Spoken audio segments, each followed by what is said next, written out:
À ce segment de notre émission, on célèbre toujours le mois de l'histoire des Noirs et nous célébrons aussi le Nouvel An chinois. En fait, nous avons été invités aujourd'hui même par l'Institut ludopédagogique du Québec, une soirée de rencontre, une soirée multiculturelle. Vous allez entendre dans les minutes qui vont suivre nos différents intervenants et on va parler, pourquoi pas, on va parler ici encore du racisme et d'intégration, la vie ensemble ici même au Québec.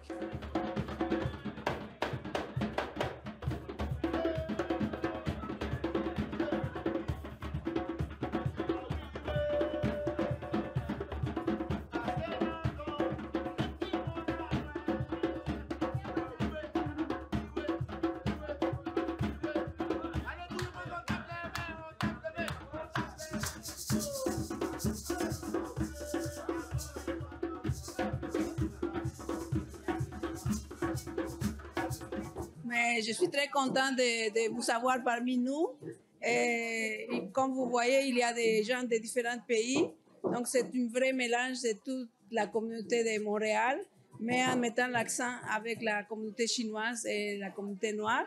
Donc, c'est important qu'on se connaisse, qu'on s'échange et qu'on apprenne à se connaître. C'est ça l'objectif. Et là, on profite, en plus du Nouvel An chinois, de célébrer aussi la fin du mois de l'histoire des Noirs. Le mois de l'histoire des Noirs, on sait, c'est un moment de célébration parce que l'Amérique a son histoire par Amérique, États-Unis, Canada, Québec. On a notre histoire et notre histoire n'a pas toujours été joyeuse, notamment pour les communautés noires.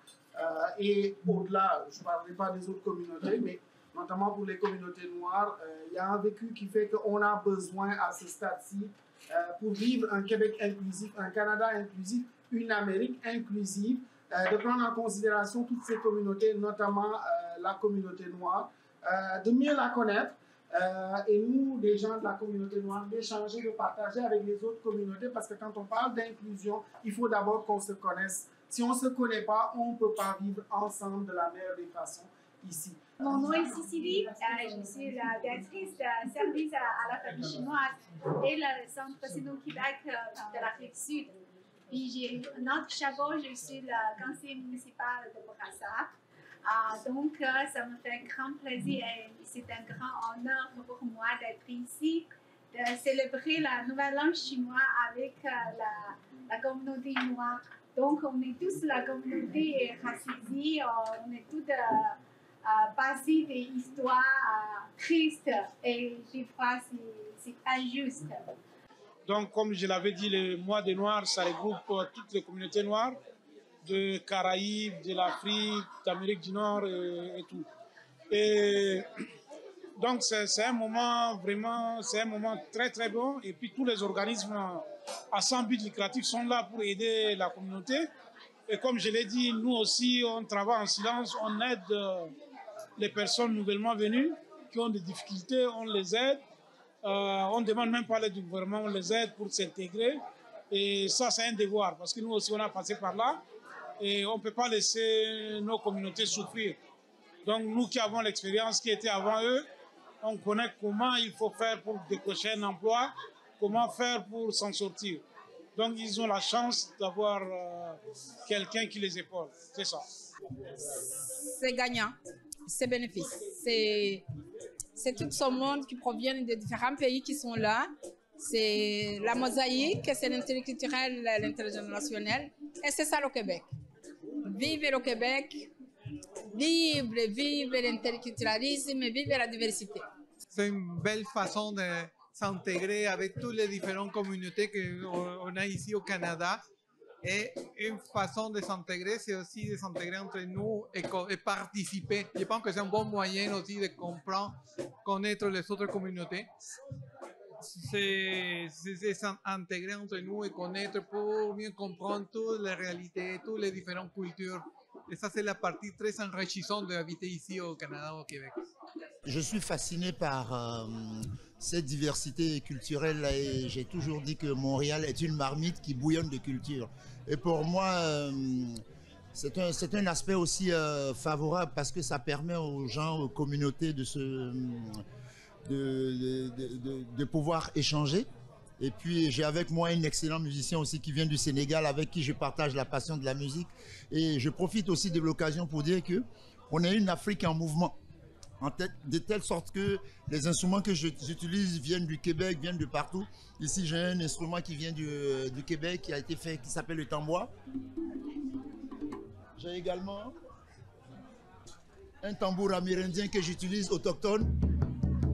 Et puis ici, on a également un instrument du Brésil. Ça fait que la multiculturalité, elle fait partie de notre ADN. Et je vous remercie pour cette belle intervention. Très impressionné par ce partage et cette diversité, de voir les Chinois, les Tibétains se mélanger. Voilà, exact. Tous ensemble, c'est ça qui fait la diversité du monde et du monde de demain. Donc, comme le disait celle qui a présenté tout à l'heure, nous sommes au concert des nations et chacun a besoin d'apporter sa touche. Et c'est cette touche qui fait un tout cohérent, un tout ensemble qui fait beau à voir, où on se sent bien vivre. Et je veux que ce modèle se duplique partout dans le monde. Voilà. Je suis bénévole à la Maison internationale de la Rive Sud. C'est ma première fois de participer à cette rencontre. Et je suis fier et puis je nous encourage à continuer dans ce sens. Pourquoi le bénévolat à la Maison internationale de la Rive Sud? Parce que j'ai remarqué qu'il y a plusieurs migrants qui ne parlent pas le français. Donc, je les apprends le français, les b.a.-ba du français pour qu'elles s'améliorent un peu dans le parler. Très belle soirée, très agréable, avec quelques délégations, c'est très bien. Je suis content pour être avec vous autres. Excellente soirée. Excellente soirée. Je suis très content, tellement content de passer une très belle soirée. Merci. Bonne année. Bonne année. Bonne année. Bonne année.